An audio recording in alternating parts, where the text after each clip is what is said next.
Hola, bienvenidos a una nueva presentación de la Cátedra de Electrotecnia 1 de la Universidad Nacional de Mar del Plata de la Facultad de Ingeniería. Yo soy el profesor ingeniero Gustavo Belliski.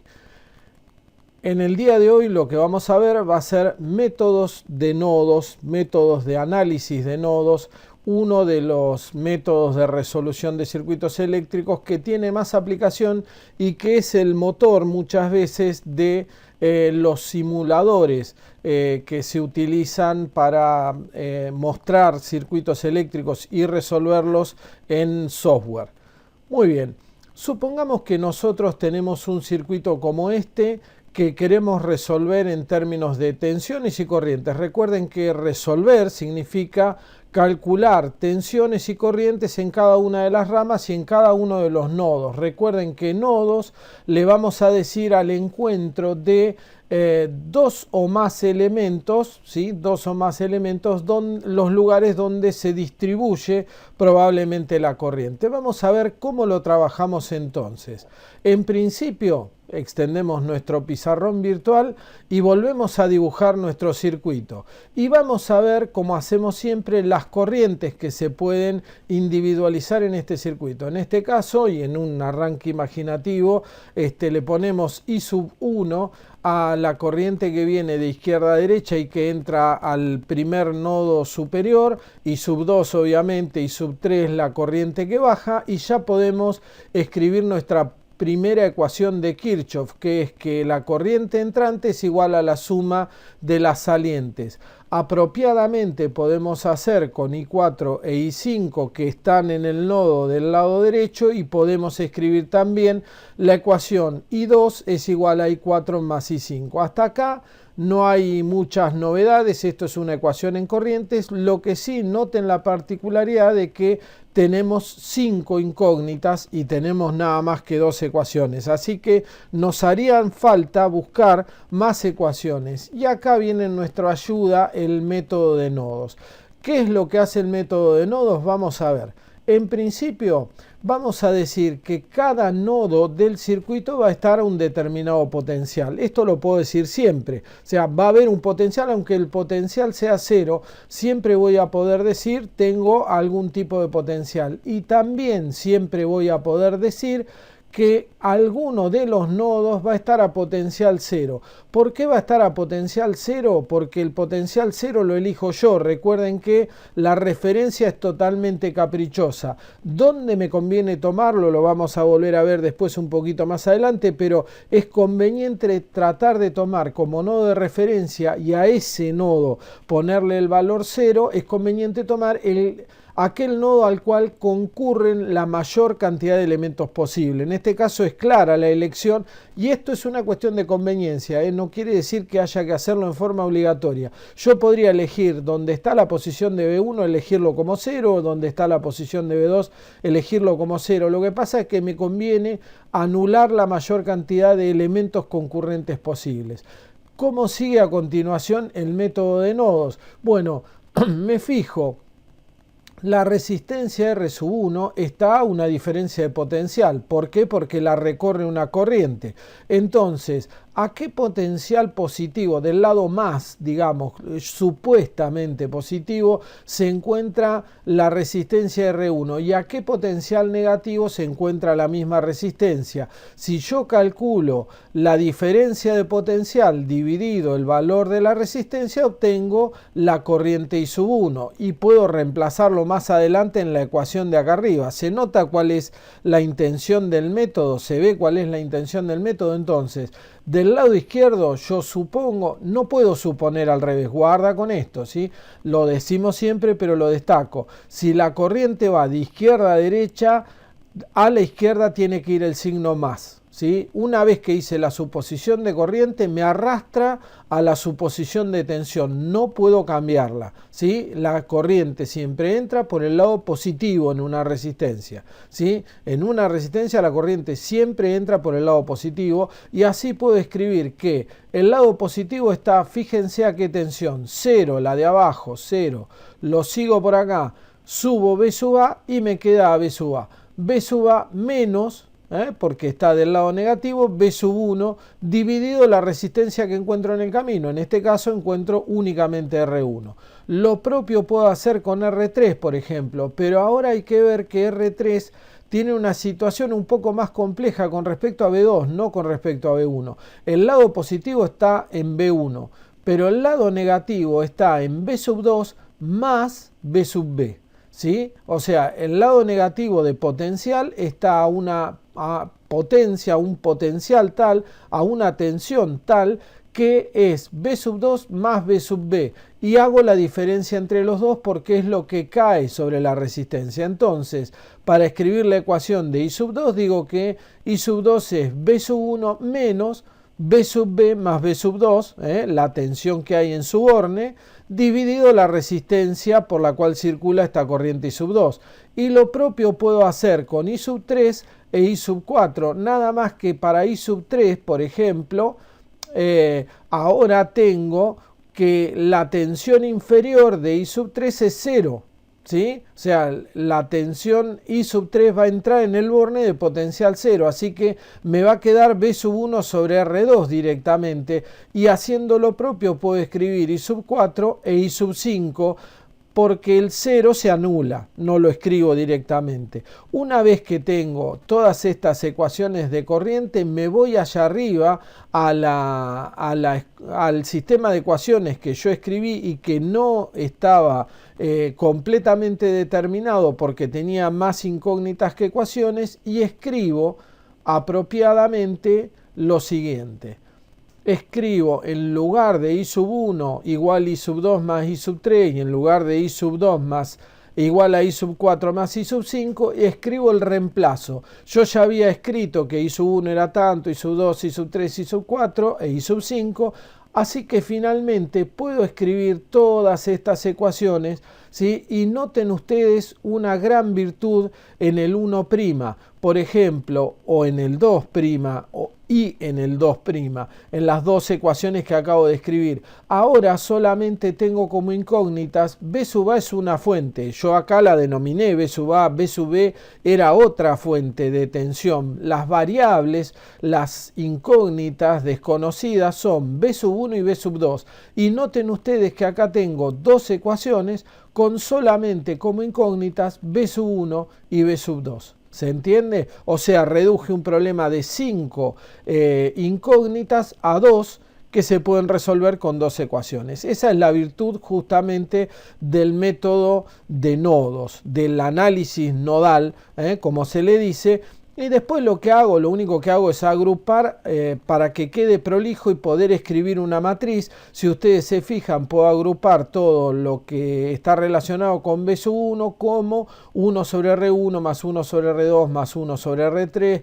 Lo que queda relacionado con B sub 2 en esta ecuación, fíjense que hago menos por más me da menos, B sub 2 sobre R3 nada más, o B sub 2 por 1 sobre R3, y me quedan como independientes, como valores independientes, B sub A sobre R1. Recuerden que B sub A es un valor, no lo tiene acá, pero es un valor constante, es una constante del circuito. B sub B también, R1 y R3 también. Así que cuando yo escribo de esta manera, puedo pasar apropiadamente a una escritura de ecuaciones nodales.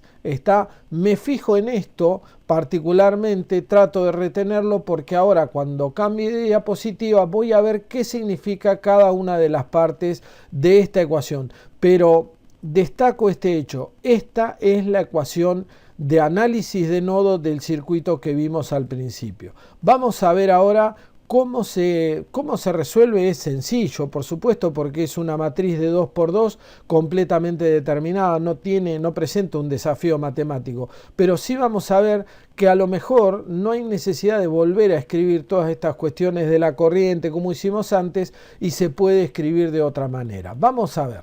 Entonces, repasemos nuestro circuito inicial, donde están B sub 1, B sub 2 y B sub 0 marcados. Fíjense que B sub 0 se puede correr a lo largo de toda esta línea inferior sin ningún tipo de problema porque no cambia el potencial. Vamos a ver, ¿qué hicimos cuando escribimos esta ecuación de acá? ¿sí? Que es la deducción, arrancamos de las corrientes y llegamos hasta esto. Pero ahora, ¿se podrá automatizar? Bueno, vamos a ver. Si definimos a la admitancia como la inversa de la resistencia, la admitancia como 1 sobre la resistencia, ¿sí? Podemos ver que a B sub 1, al nodo B sub 1, lo multiplican la suma de todas las admitancias que concurren al nodo B sub 1. ¿Sí? Están 1 sobre R1, 1 sobre R2 y 1 sobre R3. ¿Sí?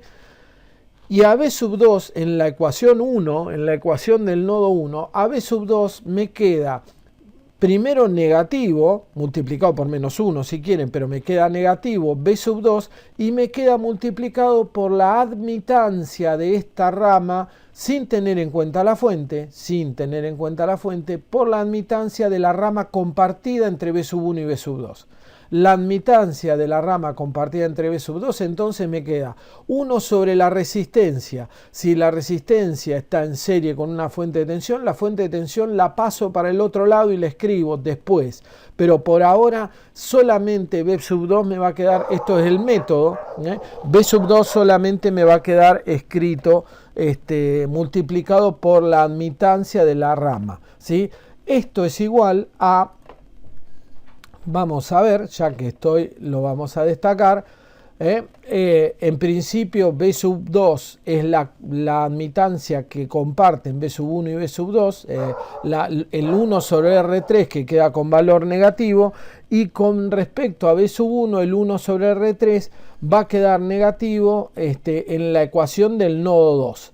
Vamos a ver también que en la ecuación del nodo 2 concurren todas las admitancias, es la suma de las admitancias que concurren al nodo B sub 2, lo que yo tengo que poner multiplicando en la ecuación del nodo 2. Y por otro lado, en la ecuación de B sub 1, las fuentes de corriente convertidas, digamos, B sub A sobre R1, esto es una corriente que entra al nodo B sub 1, y B sub B sobre R3 es una corriente que también entra al nodo B sub 1 y por lo tanto las dos tienen el mismo signo y se suman entre sí.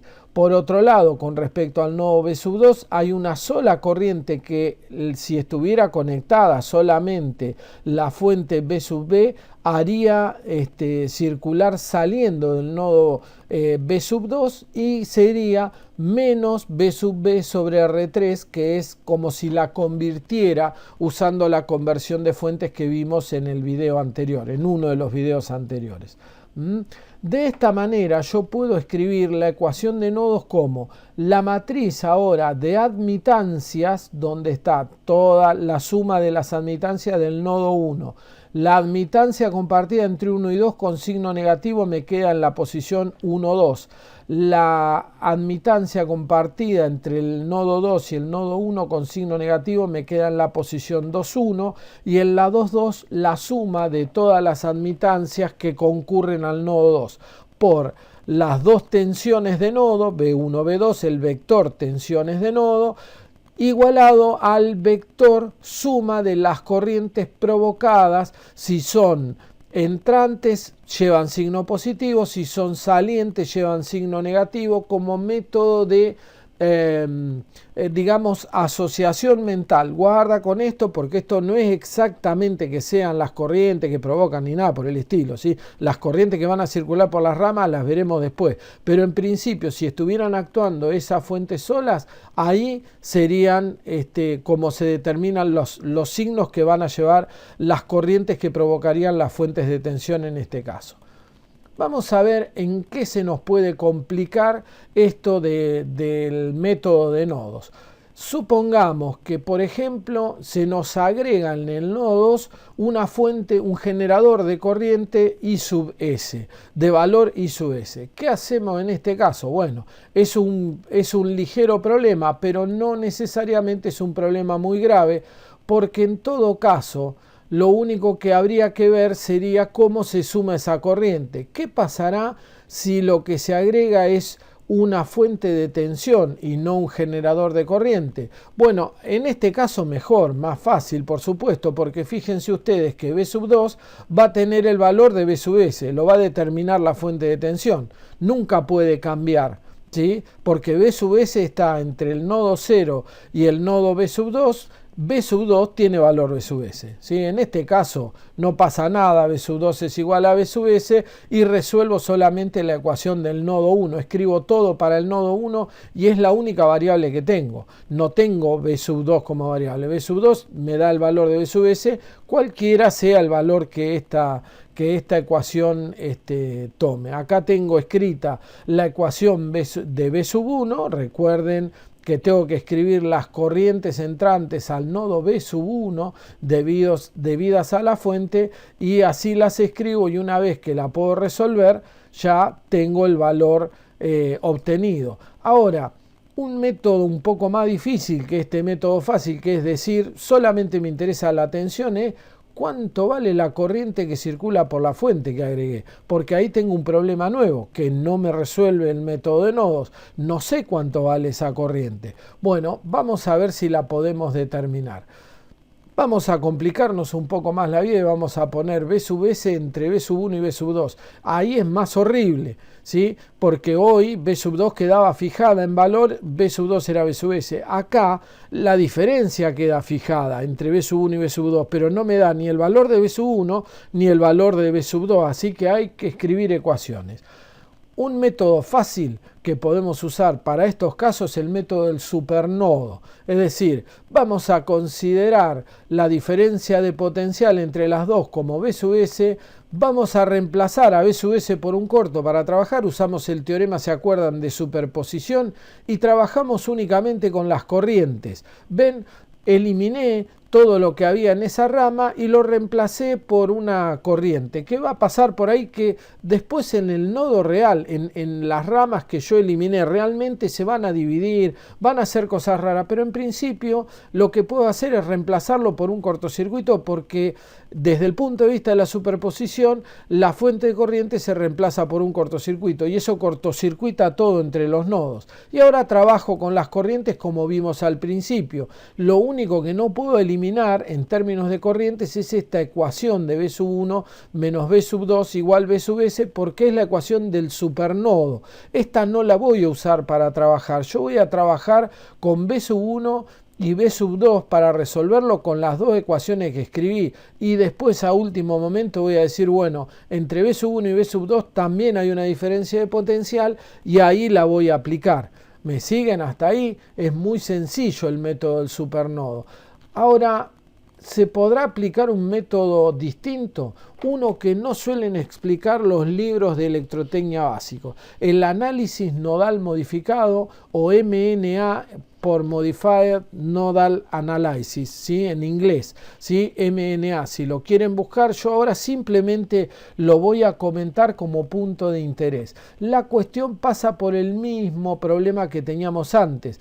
¿Qué corriente va a circular? Ya que tengo determinada la diferencia de potencial, que es lo que le interesa al método de nodos, ya que tengo determinado que B sub 1 menos B sub 2 es B sub S, ¿sí? ¿Podré calcular la corriente que yo le llamé I sub B sub S? Bueno, vamos a ver, seguro se puede. Entonces, vamos a usar este método que modifica el análisis nodal común, porque no va a usar una matriz. ¿Se acuerdan que hablábamos de la matriz admitancias? La matriz admitancias y la matriz impedancia, en el caso de las mallas, son matrices puras, es decir, todos los elementos de la matriz contienen la misma unidad, están en la misma unidad, pero en como lo voy a tener que modificar para resolver la corriente, voy a tener que hacer algo que por ahí no es tan agradable para los físicos, pero que los matemáticos admiten sin ningún tipo de problema y que por lo tanto nosotros vamos a admitir sin problemas. Vamos a ver, primero escribo las ecuaciones de corriente como antes, pero incluyo I sub B sub S y una ecuación para B sub S, porque voy a tener tres incógnitas, no solamente B sub 1 y B sub 2, sino que no voy a saber cuánto vale I sub B sub S. Entonces lo escribo, digo, la corriente que entra del lado izquierdo es B sub A menos B sub 1 sobre R1 como vimos antes. La corriente que circula por acá por la rama de R3 y B sub B es B sub 1 menos B sub B más B sub 2 dividido R3 como bien dice acá. La corriente que circula por la resistencia R sub 2 será B sub 1 sobre R2 y I sub B sub S será la que complete la ecuación de corrientes disponibles en este caso, pero no tengo una ecuación para I sub B sub S, ¿sí? No tengo ecuación para escribir. Sin embargo, vamos a ver cómo me las arreglo con esto. Por otro lado, para el nodo B sub 2 hago lo mismo, pero I sub B sub S, antes salía del nodo 1, ahora entra al nodo 2, así que cambia su condición de saliente a entrante, aparece del lado izquierdo. Está la otra entrante, es la que va por la rama de la resistencia 3 y B sub B, ¿sí? Que tal como está escrito arriba, pero ahora me queda al lado izquierdo, y eso es igual a las dos corrientes de salida que son I sub 4 y I sub 5, la habíamos llamado hoy, que están sobre las resistencias R4 y R5. Fíjense, hasta acá tengo dos ecuaciones con tres incógnitas, porque no conozco B sub 1, no conozco B sub 2 y no conozco I sub B sub S. Pero tengo una tercera ecuación, que es que B sub 1 menos B sub 2 es igual a B sub S.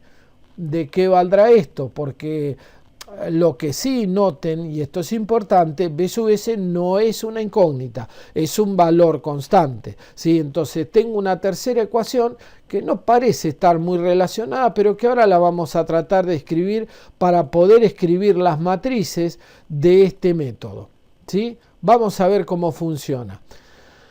Organizo las ecuaciones entonces para poderlas plantear en términos de cálculo matricial, así que lo que tengo que hacer es dejar B sub 1 todo en un mismo lado, B sub 2 en el mismo lado y sub B sub S en el mismo lado, y lo hago rapidito, fíjense, B sub 1 otra vez me vuelve a quedar como la suma de admitancias que concurren al nodo, B sub 2 me queda con signo negativo por la admitancia compartida entre los nodos, y se agrega I sub B sub S sin atenuantes, no tengo nada para agregar ahí.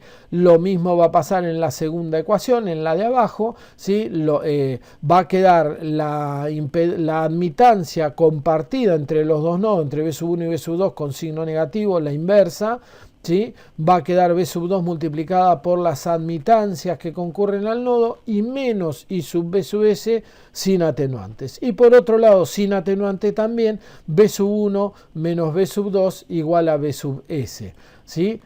¿Qué va a pasar ahora? Planteo las matrices, a ver cómo las escribo. Bueno, tengo que escribir algo multiplicado por un vector que ahora no va a ser homogéneo. Este vector no tiene las mismas unidades como nos pasaba antes con el método de nodos convencional o con el método de mallas convencional.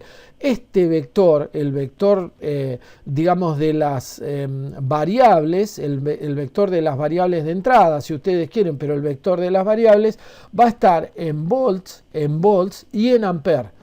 ¿Sí? O sea, este vector no es homogéneo en términos de unidades, así que voy a tener que tener cuidado que las unidades se ajusten, pero eso lo van a hacer las ecuaciones, porque en realidad no hay necesidad de que todas las matrices sean homogéneas. Se puede heterogeneizar la matriz, eso nos dicen los matemáticos, sin ningún tipo de inconveniente y adecuando los resultados a las unidades que correspondan. Así que eso es exactamente lo que vamos a hacer en este caso. Y escribimos, en principio, el método de nodos convencional. ¿Ven? La suma de las admitancias que concurren al nodo 1, la admitancia compartida entre 1 y 2 con signo negativo, otra vez la admitancia compartida, y la suma de las admitancias que concurren al nodo 2 por B sub 1, B sub 2 e IBS. Noten que falta una columna y una fila en esta matriz, todavía no está puesta, no nos anerviosemos. Del otro lado tenemos las corrientes que podrían provocar las fuentes de tensión si estuvieran conectadas solas cuando son entrantes en forma positiva. Estas son entrantes las dos, así que se suman. Esta es saliente y me queda B sub S que todavía nada. También se me heterogeneiza el vector de salida, el vector resultado también se heterogeneiza, es decir, acá esto vale ampere, esto vale ampere, esto vale volt, ¿sí? Así que no preocuparum, largum vivirum, seguimos con esto porque lo vamos a poder resolver. Justamente este método de nodos modificado es lo que permite hacer este tipo de ecuaciones heterogéneas, ¿sí? Con matrices heterogéneas. Noten ustedes que si yo puse IBS acá abajo, solamente tengo que agregarle un 1 en la fila superior, ¿sí? Un 1 en la tercera columna y en la primera fila le tengo que agregar un 1 porque este 1 va multiplicado por I sub S y se suma. O sea, la ecuación queda exactamente como la primera ecuación que yo tengo arriba. La segunda ecuación también, pero ahora con menos 1. ¿Sí? Ahora con menos 1. Y la tercera ecuación me queda que B sub 1, fíjense, multiplico el 1 este por B sub 1. El menos 1 este por B sub 2 me queda B sub 1 menos B sub 2 es igual 0 de I sub B sub S, 0, ¿sí? Es igual a B sub S. Y así, este sistema de ecuaciones armado de esta manera, que es el análisis nodal modificado, que es, insisto, el motor que usan internamente los simuladores, por ejemplo, el SPICE, el Proteus, el CRAMP, todos los simuladores de circuitos eléctricos usan internamente como motor de cálculo este método, el método de análisis nodal modificado, me permite resolver una matriz heterogénea sin ningún tipo de problema. Pongo los valores que lleva, resuelvo para B sub 1, B sub 2 e I sub B sub S y respeto las unidades que lleva cada uno y está terminado el análisis nodal. Es muy eficiente este método porque permite calcular corrientes en distintos puntos sin ningún tipo de inconveniente. Por supuesto, esto ni siquiera es una introducción muy seria, es agatas una raspadita de lo que es el análisis nodal modificado, MNA por sus siglas en inglés. Insisto, los que quieran ampliar pueden buscar, les voy a recomendar bibliografía, estos que están acá, que por supuesto ustedes después van a tener en su apunte, el apunte que vamos a editar, les va a permitir conocer más sobre este tema de análisis nodal modificado, el último tema. Los demás tienen todos el método de nodos convencional, que es el primero que expliqué. Muy bien, hasta acá por ahora y nos encontramos en un próximo video. Muchas gracias.